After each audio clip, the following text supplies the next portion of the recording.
Well, first, thank you so much to Savannah Institute for giving me the opportunity to talk about this. I'm speaking both on behalf of my own company, which I think it's funny that you guys called me the founder and project lead. I'm the only person. But also on behalf of my family's farm. So I work both for my family's farm and also for myself. Pretty standard outline here. We're going to look at the farm, at the site, at the context, problem statement, and then kind of walk through our method. However, because I wanted to be a little more relevant to the PFG audience, which I think is probably already aware that you can wrap polywire around tubes, it's probably not earth-shattering news. I added in an extra section at the end, and really what I'm going to try to do is try to answer the types of questions that are address the types of questions that I get asked the most, which is like people who are looking at this and like, there's so many different ways. How do I choose? There's no one right way.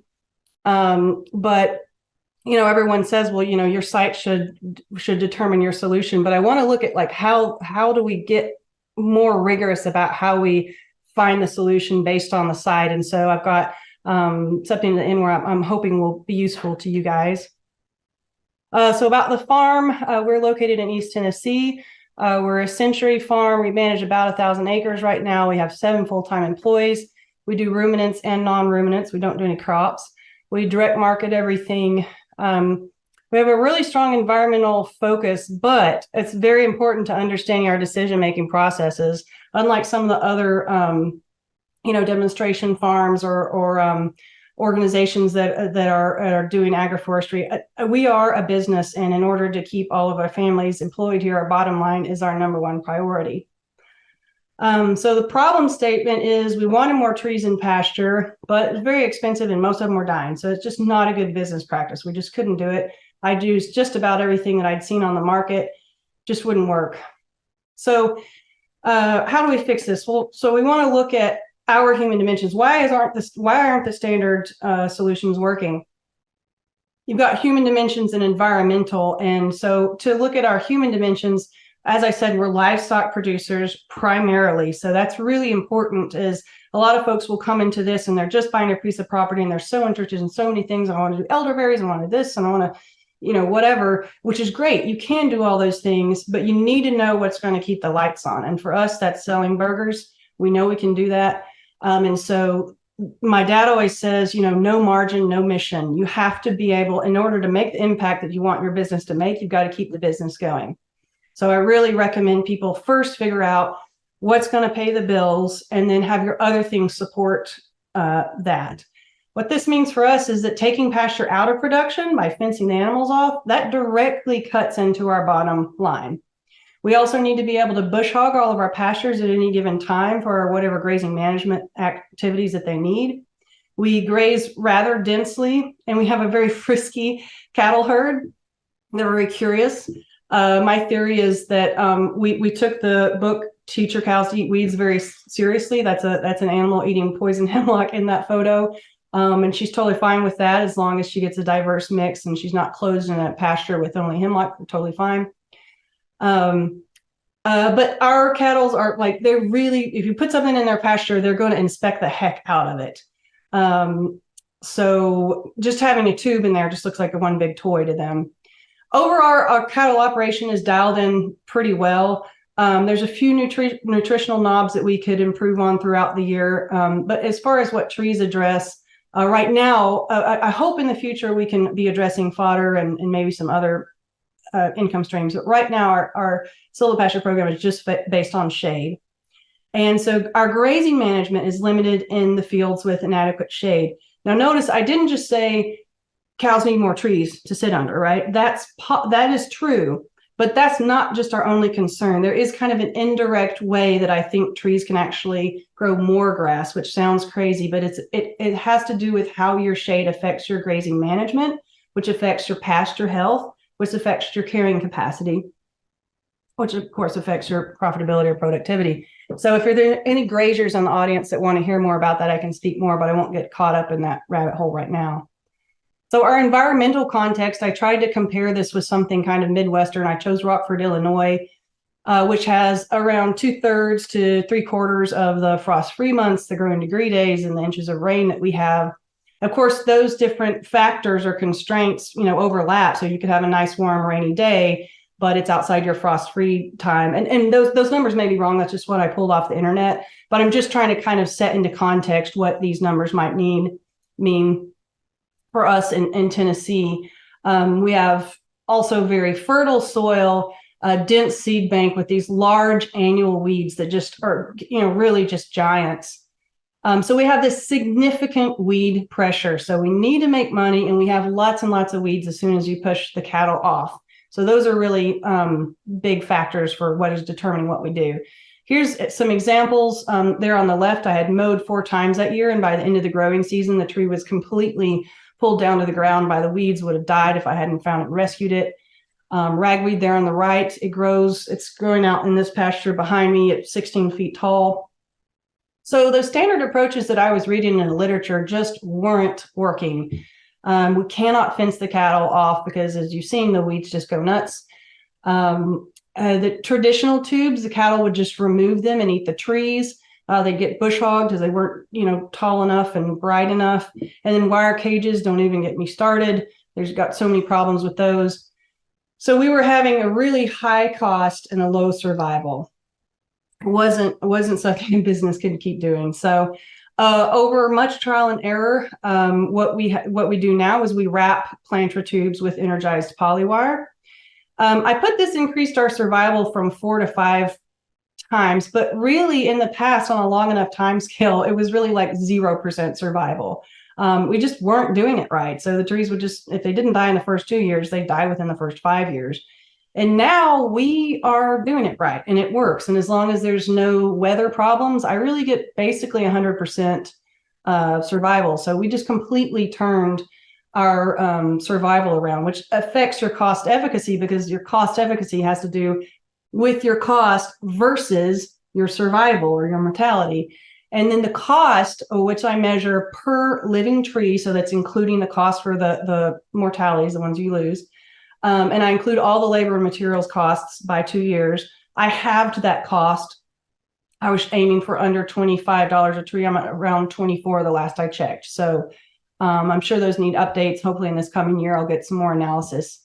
But this is what it looks like. I typically do from about halfway up to the top. I wrap in polywire and then connect them along the tops of the tubes. You'll see other folks are connecting along midway and creating fences with these. I'm actually wanting the cattle to move under them. So I'm using the top hole to stretch that connector wire. So here's a walkthrough. I'm going to move through this quickly. It's really not rocket science. If you do have questions on it, I recommend you search on YouTube for this talk. And if you still have questions, that's fine. You can absolutely call me, but try watching the video first. So we start with this 6-foot planter system, which I'm going to assume most of you guys are relatively familiar with. Just to say, I've really tried like all the tubes on the American market, and this one is just, as far as I'm concerned, light years above the rest.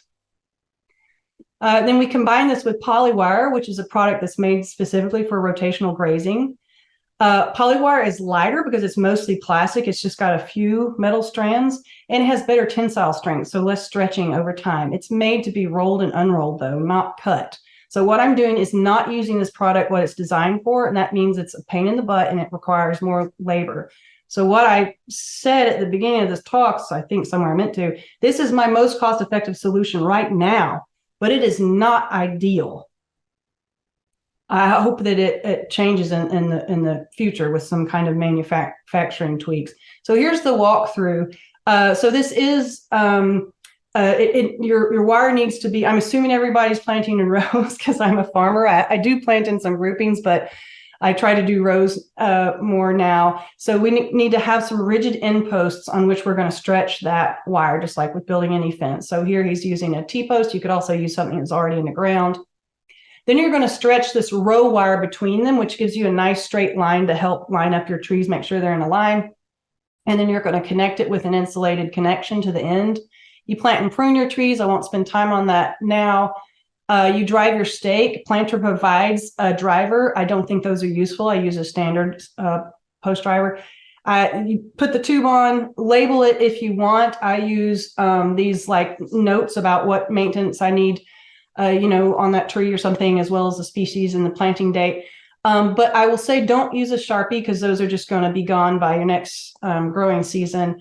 I use the oil-based markers that are sold as ear tag markers. You can buy them at the farmers co-op, and those sell for about $7, and that writing will last you. It lasts me a few years. I'd still write on the north side of the tube, but it'll last a few years. Add your insulated wire fasteners, wrap the polywire around and attach, top off with this hairnet. That's what we call it. That is for songbirds. Don't leave that off. If you're a regenerative farm, you should be regenerating songbirds, and they will get stuck in there. It's got to be a terrible way to go. And then you're going to connect each individual tube to that connector wire. You're going to energize it. So you can either go solar or permanent. What I say is if you can round up to permanent, do it. If you can't, only when you can't do permanent should you use solar. My favorite solar ones are these little Gallaghers. They just have one wire coming out of them because the rod that you put them into the ground with, that works as a grounding rod. They're about $150. So for just these little groupings that I have, I will use that one. However, the majority of our groupings now, we're trying to get onto a big built-in, permanent charger. And the thing that you want to look for with those, and this is beyond just trees, this is like for anybody doing an electric fence, you need to understand the concept of voltage versus joules. I'm not great at understanding, but I think it's kind of like flow and pressure when you're thinking about water, right? So these two chargers are going to have similar voltage coming out of them, but the difference is that one on the bottom that says it has 20 joules, it's going to be able to push through a lot more weeds. So if you're connecting miles and miles of fence to one charger, it needs to have high joules. So that's the basically what we're working on now. And then you want to test. When you're just introducing your animals to these, I recommend 6,000 to 7,000 volts for that training period. You want the first times that they interact with the tubes, or that their friend interacts with the tubes and they see it because they're standing nearby, you want that to be like, whoa, that really notice it, right? After that, you can just use like a 2,000 to 3,000 volts for that kind of maintenance. So some pros and cons. If you've ever used planter tubes before, they grow these trees like great, straight, tall, and wonderful. But combining those with polywire, those are materials that together are very forgiving, very flexible, very adaptable. They're lightweight. They have great visibility from afar, so these things don't get bush hogged over. They stick out of the weeds and you can see them. And basically, you walk away and leave it, and the cattle manage that weed competition, which is just wonderful. The cons is, like I said, these things are not made to be cut, so you're having to finish the ends. That can be especially hard in the field if you're trying to burn it and it's windy. You can wrap those tubes ahead of time to save you some time. And also, like I don't think I mentioned, those hanging wires. My longest spacing between posts will be like 35 or 40 feet. You could space your trees further than that. You just need an intermediate post to hang it up, because beyond that wire is hanging kind of like lower on me. So I'm 5'8" or whatever. But if I space them at like 35 to 40 feet on center, it'll be hanging about right here. I can't drive a truck or ATV easily under that. So I have got a hold of some new couplers, which I don't think are on the shelf yet with Plantra, but they basically allow you to stick another stake on top of a stake. So they're in the upper right. I'm sticking a 3 foot on top of a 6 foot, and that allows me to get a truck under it, but not a cab tractor yet. So I'm going to try with a 5 foot and see if that works. I referenced earlier, this isn't the best that this could be. I'm really hoping Planter will come up with some sort of a tube with an embedded wire so we can get away from using so much polywire and having to cut it. So now on to the part of the talk that I'm hoping you guys can let me know whether or not you think this is a useful kind of format. But I was I heard the talk on the oh shit maintenance talk the other day, and kind of what they were dealing with in their situation. And I just wanted to highlight like how many different approaches and tweaks there can be and modifications there can be based on just different farm scenarios, and kind of show those in a way that might make you think, okay, people say to take thought of your context, but like, what does that really mean? How's it really done? So yeah, I hope this can be of use to some of you. So for instance, we don't have any voles or mice, so we don't have to protect from voles at all. I've never seen a vole or a mouse to date in any of my trees. I don't know why. My guess, if I had to guess, we have a large rodent population around our barns, or anywhere where there's grain stored for the pigs and chickens. And so we have a lot of small mammalian predators. We also don't have deer, so we don't have to protect from deer. We have to protect from cattle, which are much more destructive than deer. So deer, it's like, eh. Plus, also, the deer don't really like to hang out where there's other ruminants, in my experience. At any given time, if the trees aren't grazed, they will be overtaken by the weeds, period. It doesn't even matter if it's a super dry year. Weeds are going to just grow. That's just what it's like to live here. So we never fence animals away from trees. We do have some strong winds. They mentioned yesterday they're having the top of the tube cutting the tree. I think we don't have as strong or as persistent winds as they do, because our tops will callus the top of the tree, but they don't actually injure it. So we don't modify tubes for the wind. However, I do modify the tops of the tubes to secure the hairnets, because these birds have some sort of a death wish where I put the sock on to keep the bird off, and then the bird throws it off, and then there's a dead bird inside.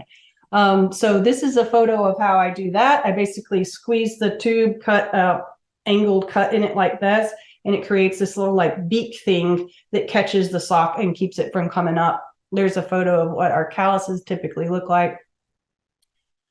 What species do we plant? So that's the question I always get. It's so hard for me to answer, because it's like, it's so much easier for me to think about what I don't plant. So because shade is our primary goal, I'll really try just anything that I think will do well here. Any other benefit right now would be considered ancillary. We don't have any timber-oriented or fodder-oriented plantings right now. As a side note, we're also kind of trying to develop that, but for the plantings that we have now, we don't have that. So we don't plant any species that require any special care or labor, because there's no other income streams that we anticipate from those species, except for carbon credits, but that's neither here nor there. We don't have any disease problems, probably because we do plant such a wide variety. They're mostly native trees, mostly local ecotypes, and very few domestic species. So we don't sterilize pruners, no disease treatment of any sort. And no, I mean, we don't, water trees, we don't do anything. We just emphasize on that initial planting, and then they get only a once a year maintenance. And then we really need shade like yesterday, like the past few years, right? And so because trees take time to grow, I in terms of what types of trees I grow, I think of trees in 3 categories, and I interspace those categories throughout a planting. So I've got the big fat ones that are going to grow slowly, like your oaks and hickories, and are going to be there when I'm long gone, all the way down to the kind of moderate size, then down to your smaller ones like your red buds, silver maple, Lombardy, that I will cut. But in the meantime, they're going to give me substantial shade within like 5 years or something, because they're just so fast growing. Pines are really important to me because those are critical habitat for us, especially like as snags. Those pines are important in a lot of the just kind of like kind of savanna-esque habitat that I think we had here historically requires pines. But pines aren't supposed to grow well in tubes, so I developed this kind of what I'm calling plucking maintenance for them, which I'll show you. And like I said, that hanging wire creates an obstacle, so we're using those couplers.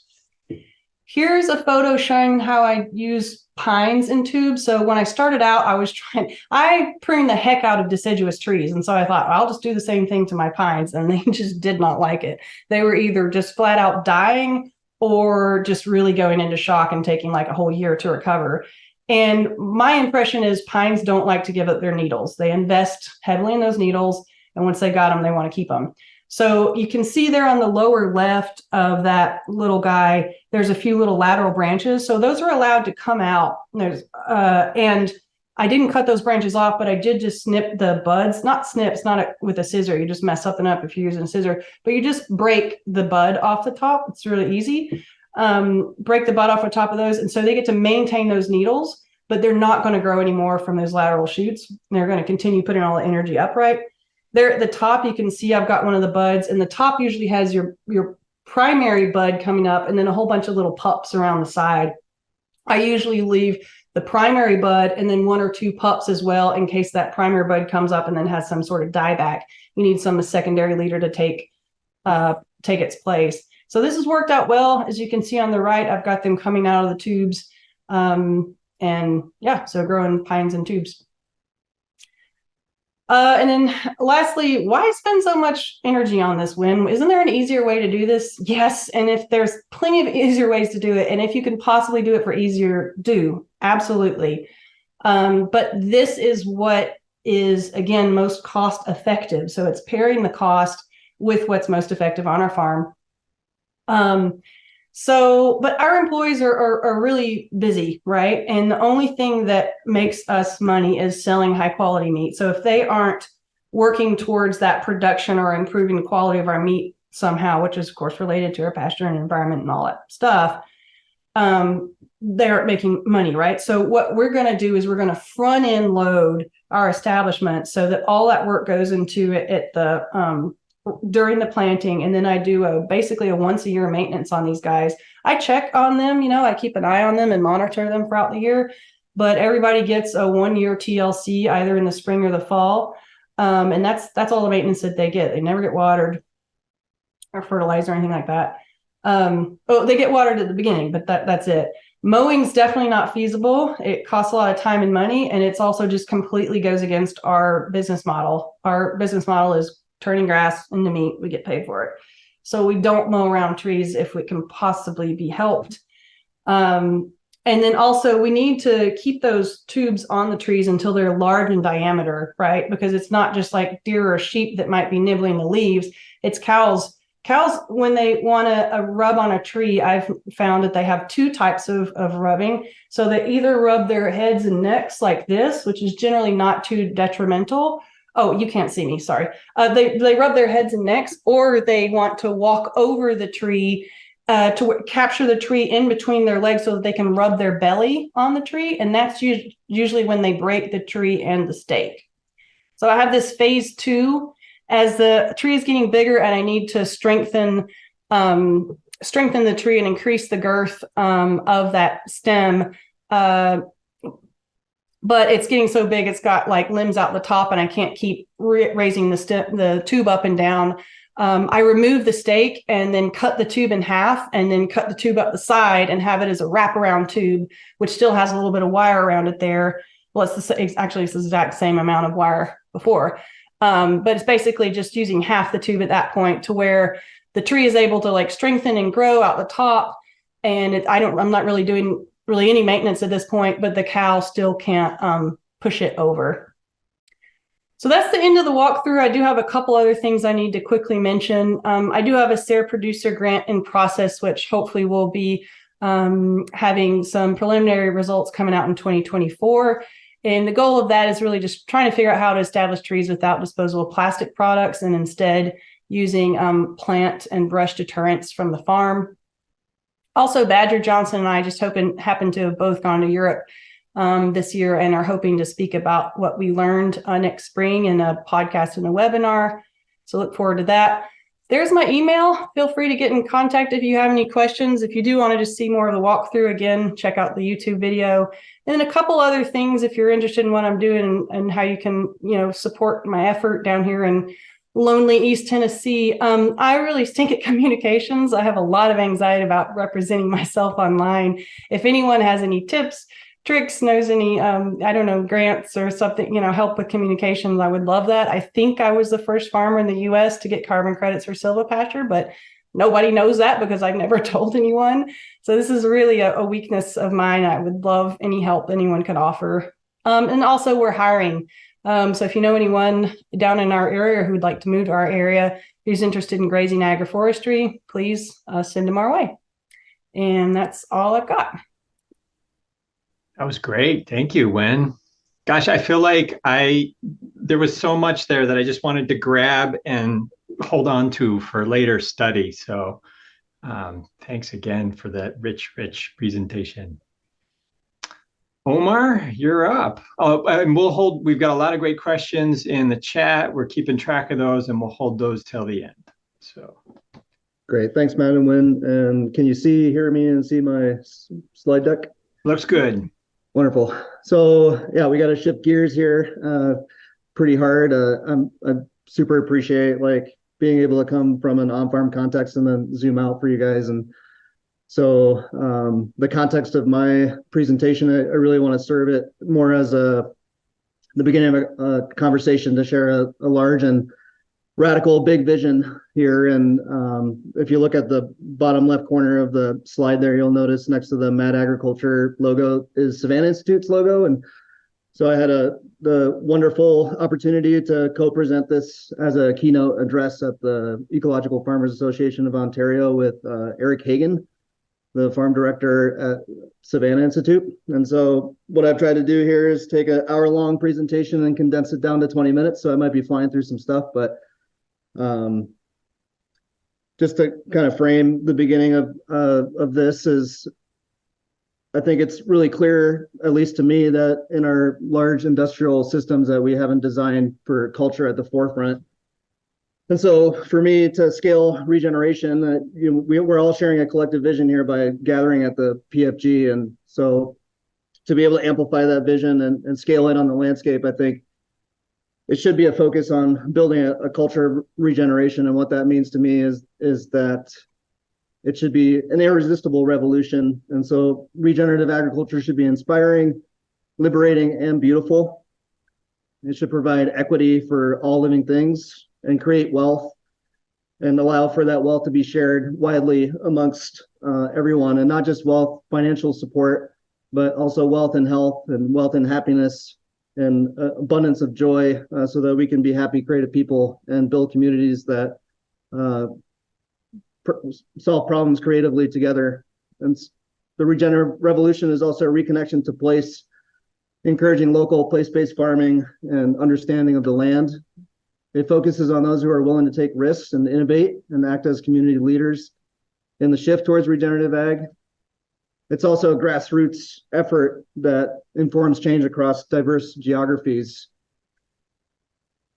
Building a culture of regeneration also means a focus on honoring our soil by building healthy, rich, organic matter, by cherishing biodiversity, encouraging a diversity of plants and animals, producing clean water, and minimizing waste, and reducing imported inputs by repurposing and recycling materials back into the system, like composting.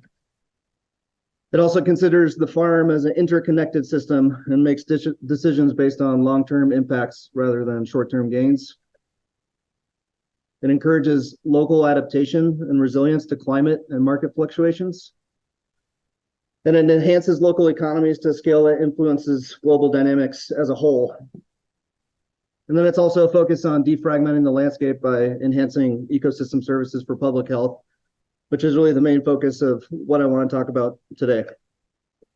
And so if I was going to summarize those slides, I think designing for culture is a focus on circular economies rather than globalization, collaboration rather than competition, and regeneration rather than extraction. And so I think we can accomplish this in multiple transformational strategies that are focused on culture and structure.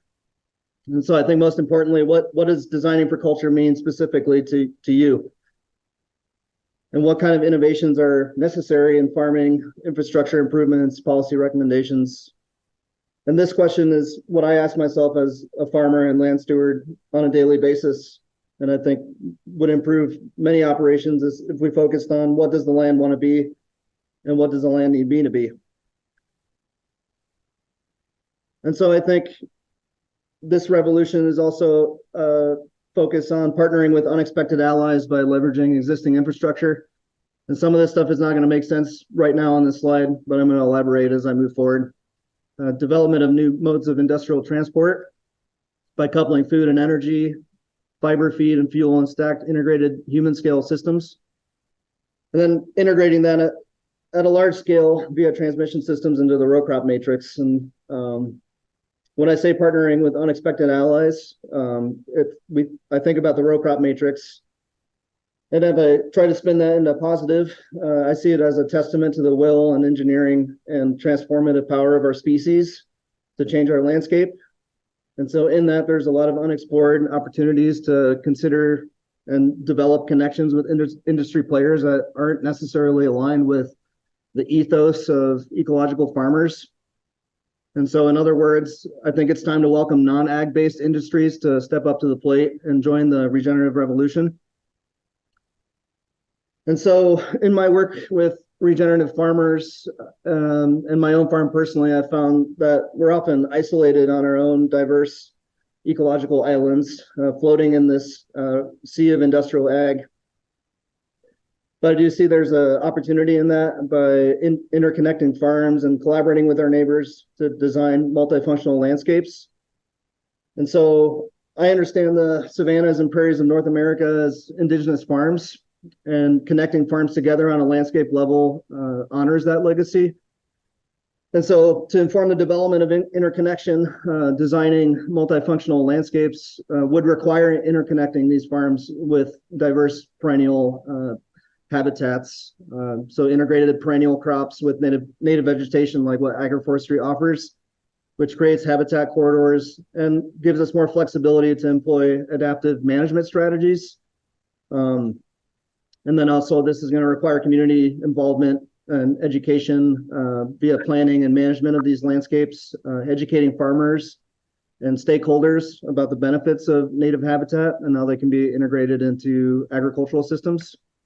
And then of course, our favorite and close to the heart is our policy and incentives bracket by advocating for policies and incentives that support farmers in maintaining these types of habitats within their working landscapes. So this could include financial incentives, technical support, and recognition programs. And so I'm kind of preaching in the choir here, but it's important to talk about, what are the actual benefits of interconnection. And interconnected perennial farms offer many advantages over fragmented, individualized farms, like particularly in the context of regenerative ag. And it's not, it doesn't take rocket surgery to understand why.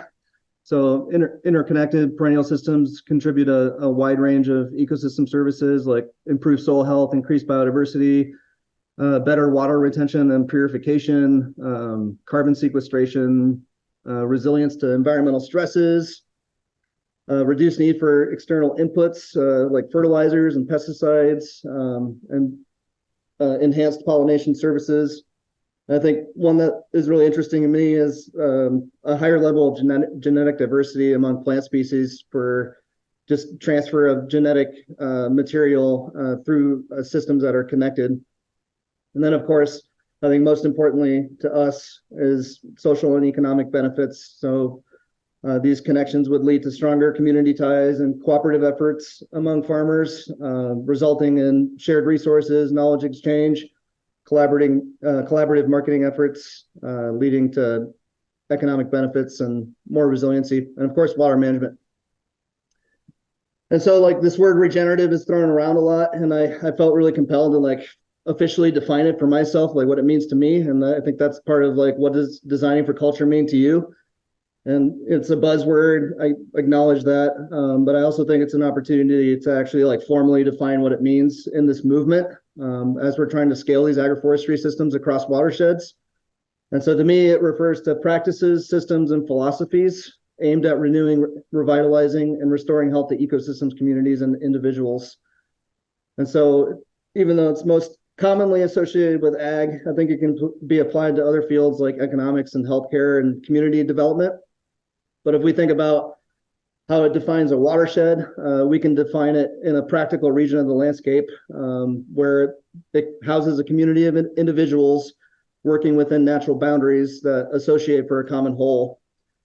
And so this is happening in the Lowry Creek watershed with the work that Eric Hagen is doing at the Savannah Institute, and now with partnership in MAD, we're exploring the potential of this interconnectedness at a watershed scale. And so Eric did a really wonderful job kind of mapping out this expansion of the watershed in GIS. And I'm just going to fly through some of the practices and farms that are doing this work.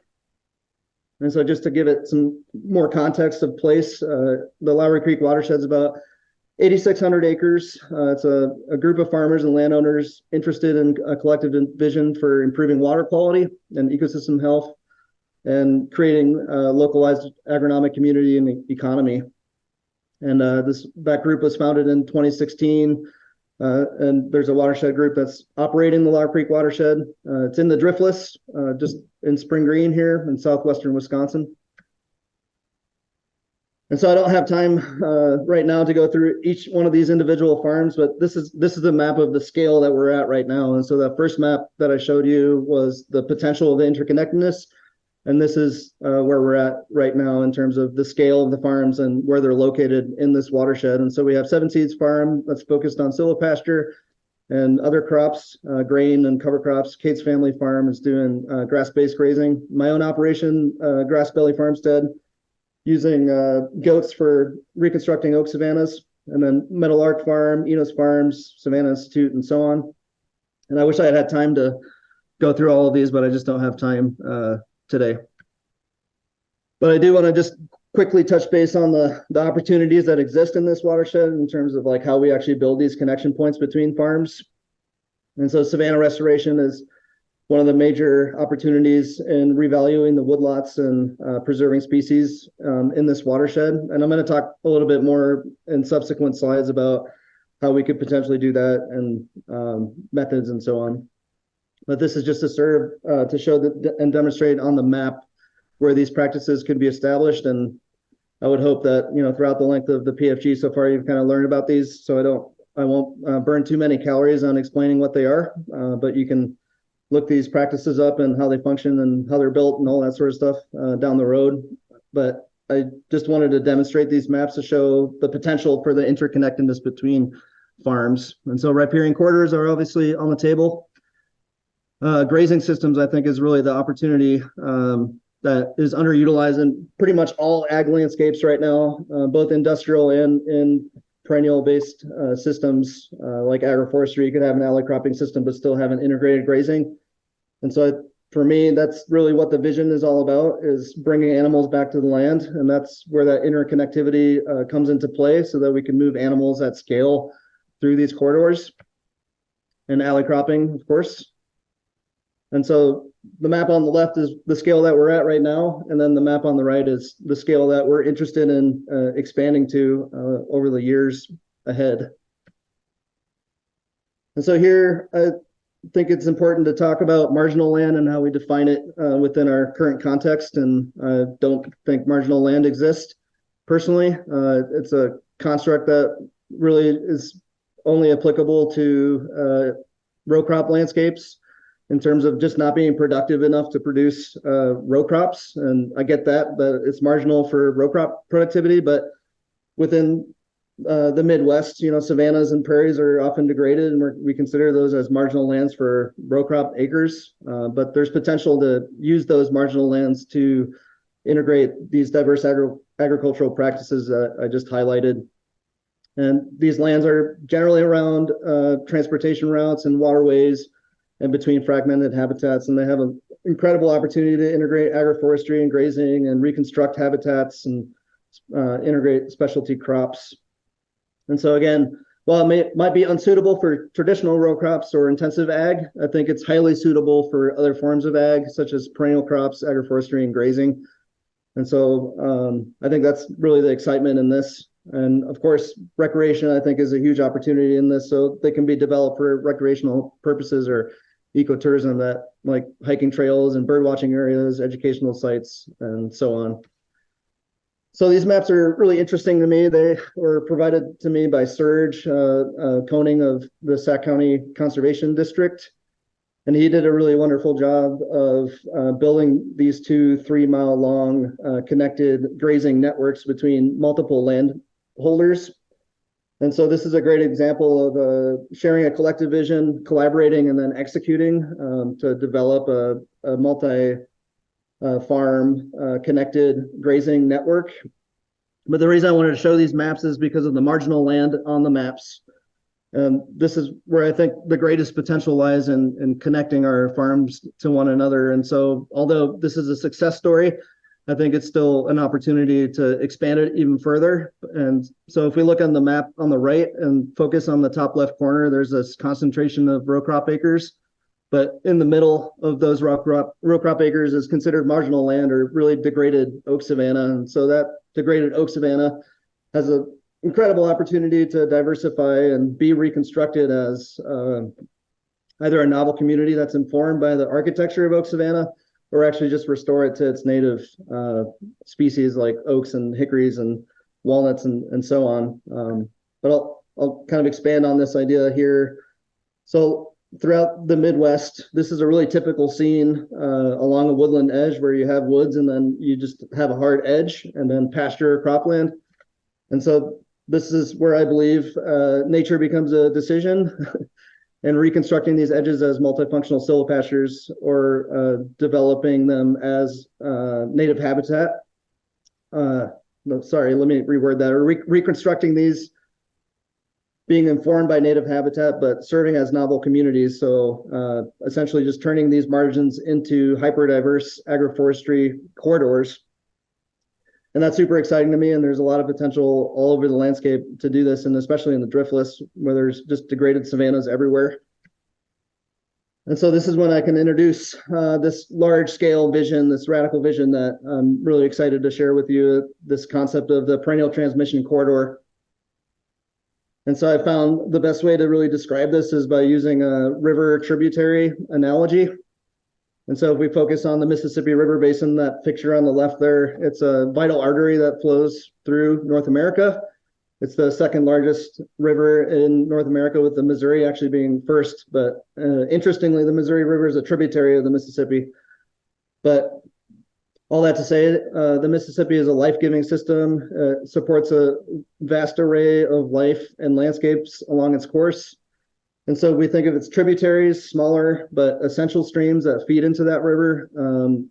Each one of those tributaries contributes to the strength and vitality of the river system. And so each tributary then plays a crucial role. They bring in water and nutrients and support a diverse range of habitats. But really, it's the river and the tributaries together that create a dynamic and interconnected ecosystem. And so if we shift our view from the natural water network and shift it to our ag landscapes, I can introduce this concept of perennial transmission corridors. And so we can think of these transmission corridors as our ecological Mississippi. They're expansive, continuous networks of perennial plantings that traverse and connect different ecosystems and agricultural lands. And so what about the tributaries? So I think as on-farm corridors are serving as the tributaries, so they contribute water to a larger river. And so on-farm corridors like prairie strips or prairie strip proxies like savanna strips or alley cropping or silvopasture can contribute to the ecological health and connectivity of the larger landscape. And so if we think roughly that each farm is contributing about 20% habitat area, they serve like a small stream, providing vital ecological services that feed into and enhance the overall health of this continuous perennial transmission corridor. And so they can vary in size, just like tributaries, and the nature of their contributions to the river. And so like a farm habitat is obviously going to be unique in its composition and the specific benefits that it provides. And so it might be rich in pollinator species, or it might be better at soil conservation or water retention, but it's really together that they create a diverse and multifunctional landscape. And just like in a river system, tributaries are really crucial for maintaining the flow and connectivity of water. So like on-farm prairie strips or agroforestry would ensure that ecological connectivity, allowing for movement of species, genetic flow, ecological processes across the landscape, much like water flows through a network of streams and rivers. And just like a river system, it provides resilience and redundancy. So due to its many tributaries, a landscape with multiple farms dedicating portions to a habitat is more resilient. And so this redundancy ensures that if one area faces challenges, others can compensate, which maintains the overall health and functionality of the ecosystem.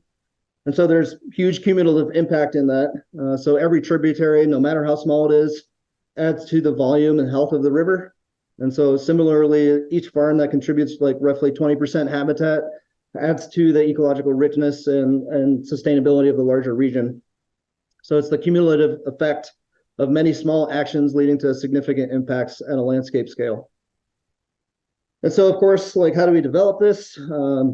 Mapping and planning, but I think it's the critical thing is the integration with existing infrastructure, which I'll elaborate on here in a second. And of course, it's going to take major collaboration with local farmers and landowners to engage in the planning process where these on-farm corridors are being built to be able to connect into the larger network. And of course, the really fast-moving beast is the policy incentives. So how do we obtain support, possibly in the form of incentives or subsidies? And then, of course, ecology and ag assessments. So here's an example of how we can leverage existing infrastructure. Much of the infrastructure already exists, and so this is a great example of like a main artery moving through 2 counties here in Wisconsin. It's a gas transmission pipeline. The one on the left is where Lowry Watershed is. And so it's a gas pipeline moving right through the center of the county. But we could diversify that pipeline by just making it a continuous corridor for allowing livestock to move across the landscape to be able to access farms and the larger network. And so this is a map of all of the existing habitat networks here by Lake Michigan. I got this map from like the year 2070. But no, it's just a map of the electrical power transmission lines. But this is an example of what I'm talking about, where we can integrate grazing systems and technology. But I think by integrating and leveraging existing infrastructure, it really allows for aggregating and processing already at a scale that exists, because these systems are already fully integrated into the supply chain. And so rails are a great example of this, that they're already distributed, they're already connected to marketing and sales channels, and then aggregation and processing is already built into the supply chain through rails. And that's where the innovation for me comes in, is the potential of the rail lines to really serve as the new hub to be able to transport and monitor and expand the scalability of a system that's contiguous like this. So I'm thinking like modular rail cars for mobile processing, or mobile butchering, or distributing crews for mowing, or whatever it is. Yeah, rail cars have a lot of opportunity for not only transport, but for processing and aggregation, and interesting things to contribute to a contiguous system like this. So I just want to end a little bit on philosophy again. I do think the regenerative revolution has to be inspiring, beautiful, and liberating. It has to be cultural, encompassing psychology, philosophy, science, spirituality, ecology, economics, markets, poetry, and so on. It has to create and share wealth for everyone. It has to be born of place and reconnect people to place, and require community and unexpected allies, favoring partnerships and collaboration over competition, and offering ways for many to engage. And so I thank you with this slide. I appreciate the opportunity to talk with you. Thanks, Omar. That was great. I miss some of our conversation. Omar and I used to work together, and these sort of big picture visionary conversations are something I've always enjoyed. So we've got about 10 minutes here for questions. And if you have any, either for Wyn or for Omar, go ahead and drop those in the chat. I'll go back and kind of read these in the order that we got them here. So we'll start off with some for Wyn here. First one is it important to use plastic stakes as opposed to T stakes so you don't ground out your polywire? Yes. I won't spend any more time on that. Yes. Good. I can second that. Wyn, have you tried a coated underground hot wire between rows so you can drive or mow over the shallow buried wire? So no, we don't do that. Insulated wire is about 10 times as expensive per foot as polywire. So you're looking at like roughly 3 cents a foot versus 30 or more a foot. We do use insulated wire underneath our gates. Even there, though, we prefer to go overhead if possible because those connections ground out so commonly. Great. What are your thoughts on using plastic weed mats around the trees? Would this be a problem with certain animals and not others? And I will add on, what is your weed control? Do you have any weed control strategies in the planting year? I know you're grazing for the long term. Yeah. So first of all, we don't want to pay for any plastic. I wouldn't be using these tubes if I didn't absolutely have to, but we don't want to pay for plastic or put it on the ground if at all can avoid it. If I did put that out there, the cattle would think it was a fun little toy and go dragging it around and probably eat a lot of it. When I first started out, I was using cardboard, which because we get meat, we have cardboard as a waste product all over the place. So I was using cardboard with wood chips, which is what I do for plantings at my house. I learned real quickly the cattle would just pull the cardboard out. They leave the wood chips alone though. So right now I do real quick, when I plant, I invest I tell my workers go as slow. I pay them by the hour and I tell them go as slow as you want. You only get one chance to do this. I want it perfect. Plant your tree perfect. I bring some outside soil I put in, the ground's nice and wet, hole's big enough. I actually these days I usually plant a little sedge in with like a little woodland type sedge thing in with the tree because I want it to have an herbaceous plant growing there in it, and that seems to slightly decrease. It might just be my imagination, but it seems to slightly decrease how fast other weeds come into the tube. So it's kind of in there with a little friend, like Bob Ross style. And then I take weeds from around that I'm like pulling, just grass and stuff like, kind of green mulch, smush it around the top, and then put wood chips on top of that. Give it a good water, walk away, and as long as I do it right time of year, they pretty much survive. Awesome. Do the cattle learn to avoid the tree tubes after a period of time? Yes, absolutely. So they're trained, and once they are trained, they will avoid them even if they're not hot for a minute. But if you leave them in there for a few days and they realize they're not hot, they'll start to play with them again, is what I've found. This changes if you were like just a fattening business where you're just buying new steers each year, you're going to have to train them each year. But our herd is a continuous herd. Some of our mamas are, 13, 14 years old or whatever. They're kind of more chill. And so when they learn the tubes, they remember them. Each of our fields is grazed roughly 4 times a year. So there's roughly 3 months between when they come back. So especially with your younger, sometimes we do a leader follow method. So our steers are separate.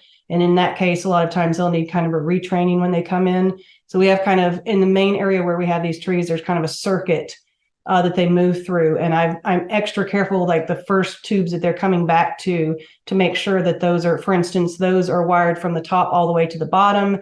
And they're just like, I just give a little more attention to them, and also around the barn area where they kind of congregate to make sure that those first initial times of like coming back to the tube, that they're going to get that psychological experience of like, oh yeah, I'm getting shocked, or their friend is getting shocked and they associate with those white tubes. Oh yeah, I got to leave those alone. And by the end of that circuit, they pretty much just not getting anywhere near the white tubes. Oh yeah, I saw another, sorry, I don't mean to jump ahead, but while I was on that, I saw another question that was about painting the tubes. I used to paint the tubes with a blood soap solution because I was wanting, it's really a mental thing, just like any fence, right? I stopped doing that because that training voltage of like 6,000 to 7,000 volts with the visual appearance of that white tube really seems to work well for their memory. For maybe some other animals that were like more smell oriented and less visual, maybe painting them might make more of a difference, but for our animals, it's not worth it. How about barbed wire? I know that Austin's done that in the past. Have you had experience with that? Yeah, I've wrapping the tube, sorry. Yeah. So historically, most of our fence, we do mostly high tensile now, but historically it was mostly everything was permanent fenced and barbed wire. And I have tried so many uses of barbed wire, and the cattle just love them as a rub. They just go up and think it's a great neck rub. So those do not work for me. Great. Let's see. I think we covered that one. Question here. You're only watering trees when planting, is that right? Just to confirm that. Yeah, I mean, the only exception would be like the SARE project because I got to keep those alive, and I did have some drought. But yeah, no, generally, I mean, like, so say that it's things start getting dry in June, right? And I start noticing wilting leaves. Guess what? It's going to be a lot drier by the time comes around. And if that tree can't make it, I will have needed to water it several times throughout the year. Like that just kills my cost efficacy. So I mean, also because these aren't in like one nice little flat space, right? We're hilly here and the trees are dispersed all throughout these fields. There's just no way to water. No way. Yeah. I think if you're mulching with your planting, that's going to go a long way too, and would be different than if you weren't. If you had bare soil, I think that would be more of a problem. Yeah. And I also feel, like I said, we get average of 50 inches of rain a year here. So I feel for folks who don't have that. And of course, we get really dry years, but our really dry year is like, we only got 30 inches of rain, you know? So like that, again, that's just a context thing is like for us, if we just get bad weather, we just lose the trees, Right. that might not work for everybody. And some people might also have funding available for irrigation. We do not. Yeah. I'll just add on to that. The type of tree maybe has some context too. If you're putting in a grafted apple tree or something, you're going to have more in it than a timber tree or a native tree. So that might be something to think about. Right now, again, for us, like I was saying, those shade trees that we're using are chosen for trees that we think are going to just like, kick it out there in the fields without any TLC. Yeah, that's a great point. Can you slip a stick of Schedule 40 PVC pipe over the top of the planter stake to get only the height to get to the height you want for getting under the polywire with a tractor? Yeah, I love that idea, actually. I wonder cost wise. So far, since I was just trying this out, Planter just sent me those little extender stake things for free. I haven't looked at the cost of like what a bunch of those on their own what they'd sell me those for versus what I'd pay for PVC, but I really like that idea. I like Yeah. that. Yeah, we've used PVC in the past. Just a note, if you do it, make sure you get the UV stabilized. It's the gray conduit that they're using for like electrical installations rather than the plumbing PVC because it'll break down under UV light. So just a quick time check here. We're coming up on 1 where we can stick around and continue to answer questions here. I think we're in the middle of some sessions, so we're fine if you want to stay. And I just wanted to give the official thank you to Omar and Wyn here for being with us, and we'll keep rocking questions here. Next one is native sedges are such an awesome compatible plant to learn about. Can you point us toward other perhaps unexpected plant species compatible with these grazers? Yeah, well, I mean, so trees, okay, so first of all, I should say I am not a scientist. So there's a lot of smarter people at this conference that could answer that than me. But my understanding is like trees just don't like they just really don't like grasses, and they don't like things, especially like those cool season turf forming grasses. They're just at odds with those. And I assume that has to do with something that's going on underground. I don't know. But like here in my yard, I can plant a tree and plant it in the same soils and everything by the look of the soil, out in the field, and they get the same weather and everything. It'll do better in my yard, which is kind of like a more of a woodland savanna type environment than out in the field.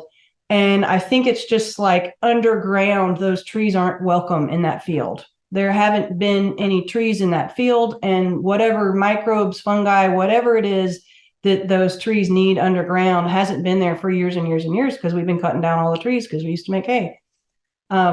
Which also, I didn't mention that, but like stopping making hay was a critical part of us becoming silvopasturalists, by the way. And if you're interested in that, you should read Kick the Hay Habit. So as far as which species, I think really just like anything other than those turf forming grasses, cool season turf forming grasses is probably better. I'll say, honestly, I think the Johnson grass and trees like seem to not really mind each other. It's just that the Johnson grass gets so tall, it can kind of shade them out, but they don't seem to just have this like chilling effect on the vigor of the trees like some of those grasses do. I'm thinking in my own yard, I also, common violet is really common around here, but it's highly palatable to cattle. So that's going to get them to want to move their noses aside on that bottom of that tube and move it aside to try and it's generally like having a kid. Once they learn there's something fun inside the white thing, that visibility and that memory can work against you as well. If they learn there's something fun in there, they're going to keep going. It's like, what might be in there? So I don't want there to be anything palatable. So the nice thing about sedges is they're not palatable. The grazers don't like them, right? Because they're not grasses, they're sedges. And so that's why I use them. They can also thrive in all the shade that like the Johnson grass and all the other stuff has on top of it. They don't mind that during the summer because they're kind of dormant anyway. They'll come right back in the winter.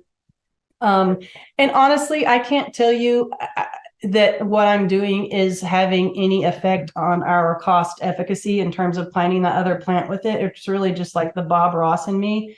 But I think if you weren't going with sedges, I mean, you could go with like, a woodland aster or, there's just like a million different things. I've also used a seed. I've tried a few different things. I used like brassica seed because that would like get some non-grass growth happening, and then it would die a year later or so. And so it would kind of really, the goal is within that tube is you don't want the other stuff to come up inside of that tube and grow and overtake the tree. So the goal is just like, go ahead and put something in the tube that you can live with. But I would say just be careful that you're not accidentally, like for instance, if I was to put some legumes in there, like some clovers or something, right? The tree might love that, but so would the cattle. So you don't work against yourself there. Yeah, that's really good. There's some folks chiming in with ideas about other species there in the chat, so people can follow up.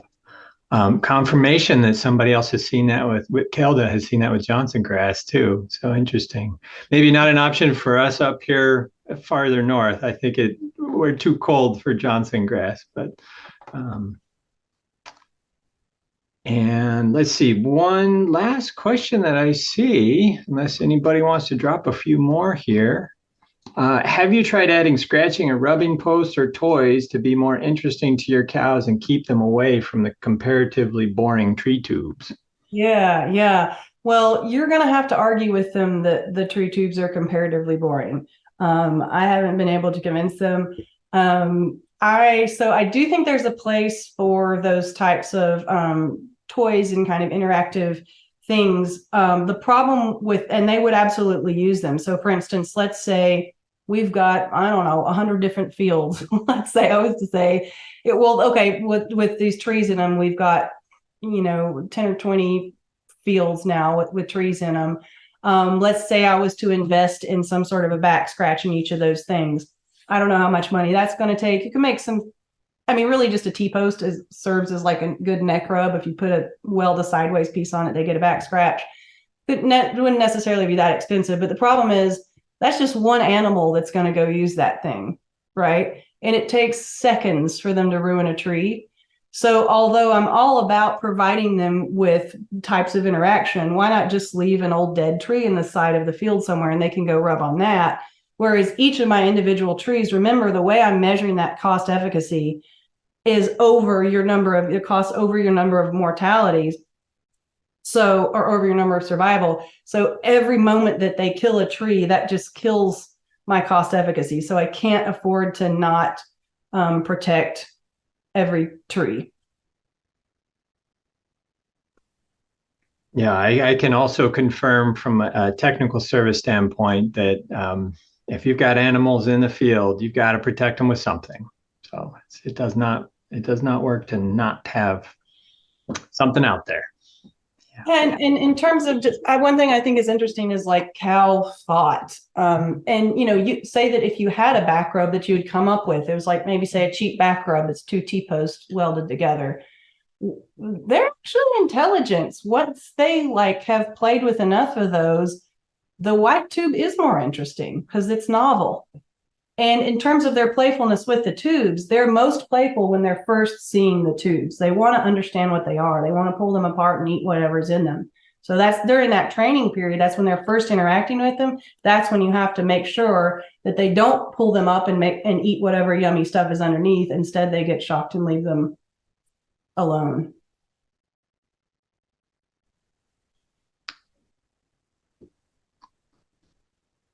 Right. Well, I think that's all the questions I had track of.